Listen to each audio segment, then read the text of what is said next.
एक बोध कथा है। एक गांव में एक साधु रहता था। साधु युवा था। गांव के सारे लोग उसका बहुत सम्मान करते थे। उसने अपना पूरा जीवन आत्म जागरण को, ध्यान को लेकर समर्पित कर दिया था। सारे गांव में उसकी प्रतिष्ठा थी। लोग उसके पास आकर के बैठते थे। उसके त्याग का, उसके समर्पण का, उसकी लगन का लोग भूरी भूरी प्रशंसा करते थे। फिर कुछ ऐसा हुआ उस गांव में कि उस गांव की एक युवा लड़की जो कि अविवाहित थी, वह गर्भवती हो गई। जब गांव वालों को इसका पता चला तो सब ने जुट करके उस गर्भ के पिता का नाम पूछा उससे। वह लड़की जिससे प्रेम करती थी, जिसका गर्भ वह था, उसका नाम नहीं लेना चाहती थी और उसने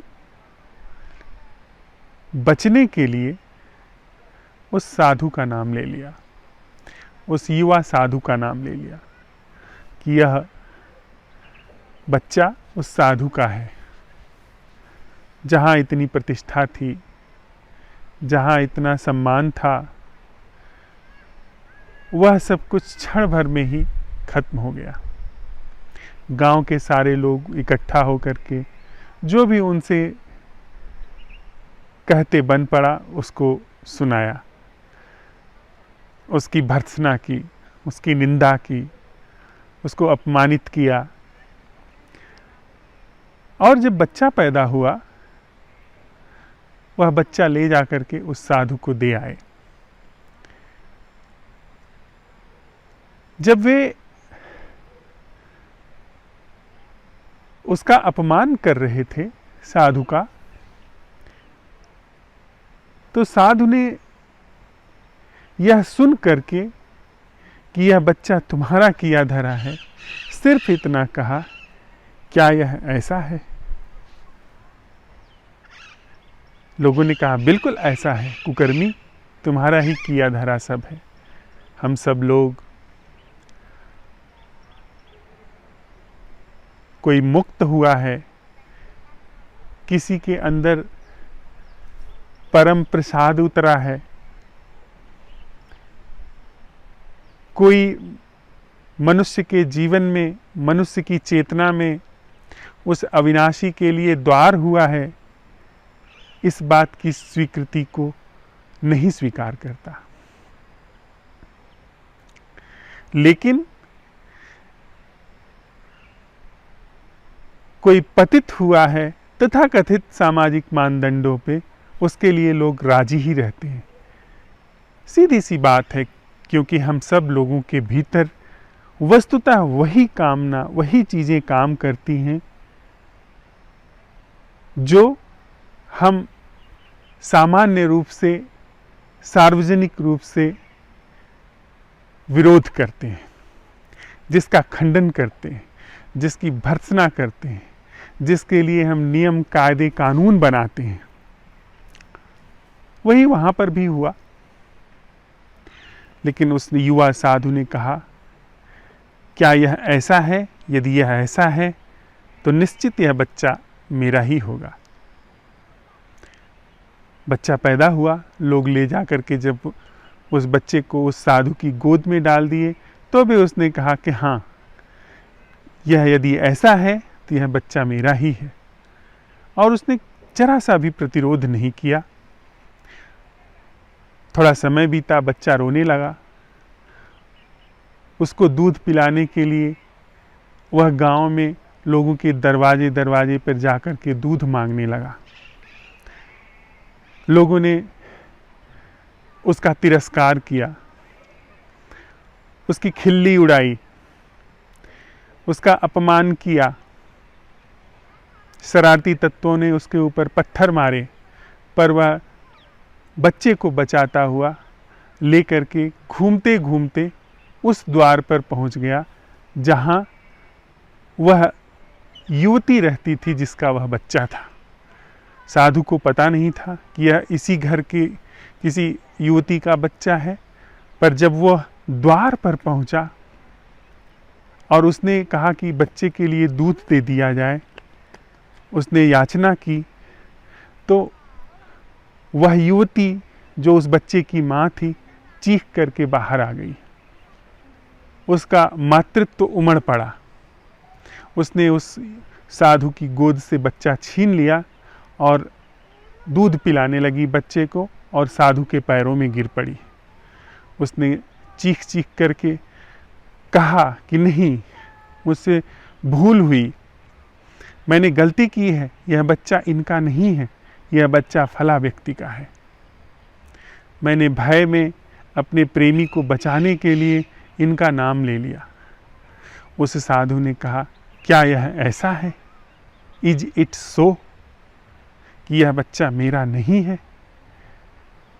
और कह करके वह वापस अपनी कुटिया में लौट गया।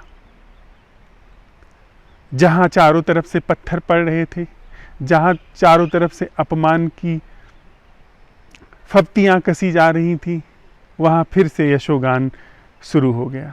वहां फिर से उसकी महिमा का गान शुरू हो गया कि साधु इतना निर्दोष था कि उसने सारा आरोप अपने ऊपर ले लिया, सारा आरोप अपने ऊपर मढ़ लिया कि किसी दूसरे को कष्ट न हो, किसी को यदि दोषी बनाया जाना है तो मैं ही क्यों न दोषी हो जाऊं। जाकर के सब लोग उसके जो अपमान करने वाले थे उसके पैरों में गिरने लगे और उसने कहा, इज इट सो, क्या यह ऐसा है? न उसने अपमान में कोई प्रतिक्रिया दी, न उसने कोई सम्मान में प्रतिक्रिया दी। वह अपमान में भी निश्चल बना रहा, वह सम्मान में भी निश्चल बना रहा।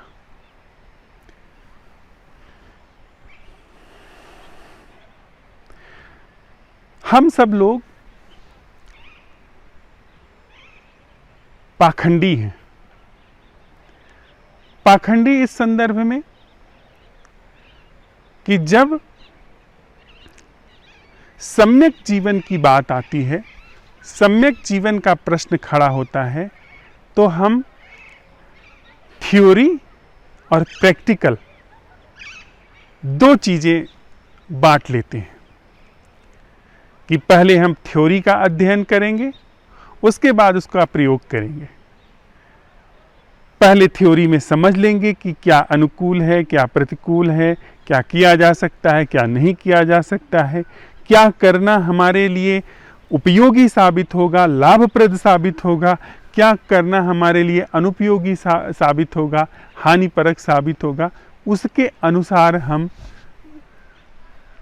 जो निष्कर्ष निकालते हैं, जिस निष्कर्ष पर पहुंचते हैं, उसको तथाकथित रूप से लागू करते हैं, उसको अपने जीवन में तथाकथित रूप से प्रयोग में लेकर के आते हैं।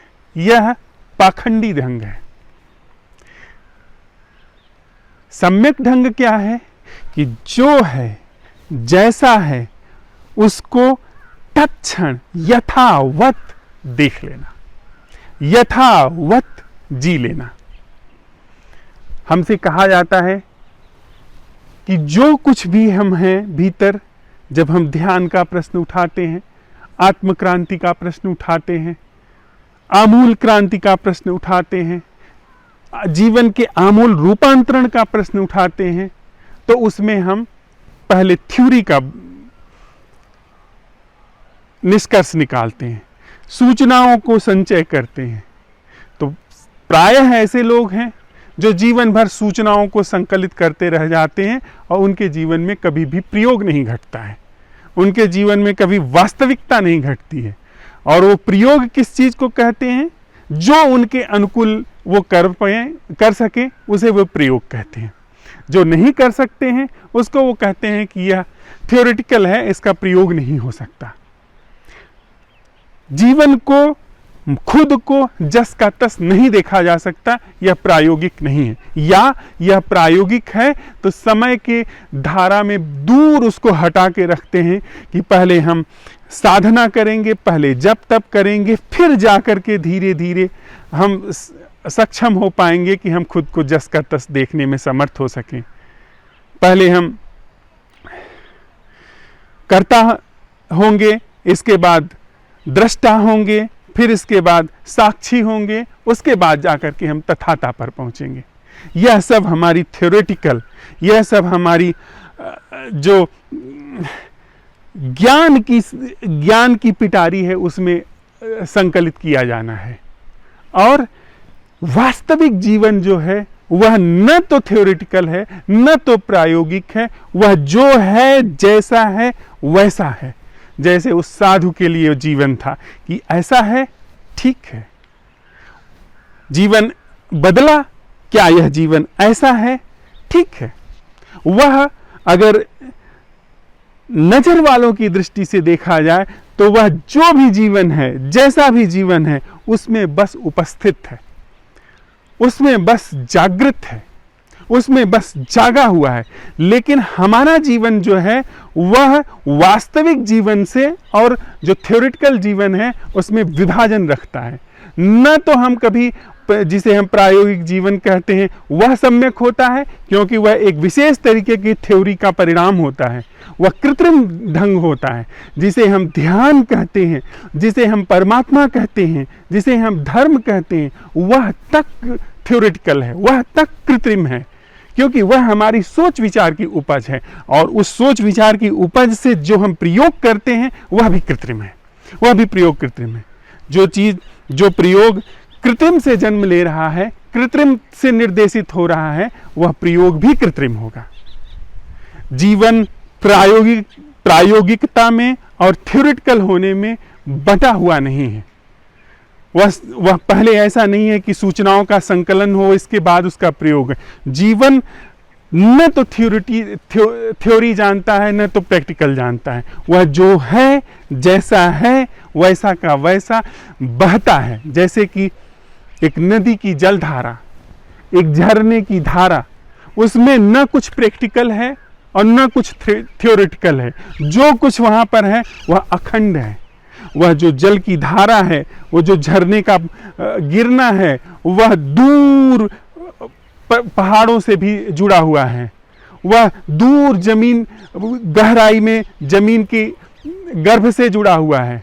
वह न जाने कितने जीव जंतुओं की प्यास से जुड़ा हुआ है। वह न जाने कितनी वनस्पतियों की जड़ों में प्राण देने से जुड़ा हुआ है।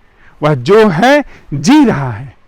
लेकिन जब हमारे लिए जो मनुष्य का जीवन है वह अजीब तरीके की कृत्रिमता का शिकार हुआ है, जिसमें हम थ्योरी और प्रैक्टिकल को बांट करके रखते हैं। और थ्योरी और प्रैक्टिकल, ये दोनों ही विधाएं कृत्रिम हैं।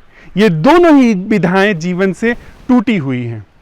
यह बात यदि हम साथ साथ चलते हुए समझ रहे हैं, इसको भली भांति देख रहे हैं, तो हम यहाँ पर पहुँचेंगे कि क्या ऐसा संभव है कि अभी मैं हूँ, अभी मैं जैसा हूँ, जो हूँ, उसमें उपस्थित हो सकता हूँ क्या?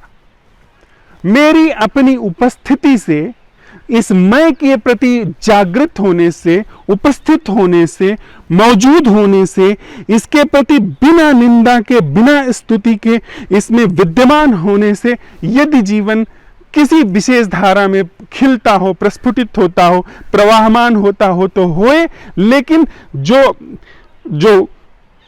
थ्योरी और प्रैक्टिकल के रूप में विभाजन है, उसको हम स्वीकार नहीं करने जा रहे हैं।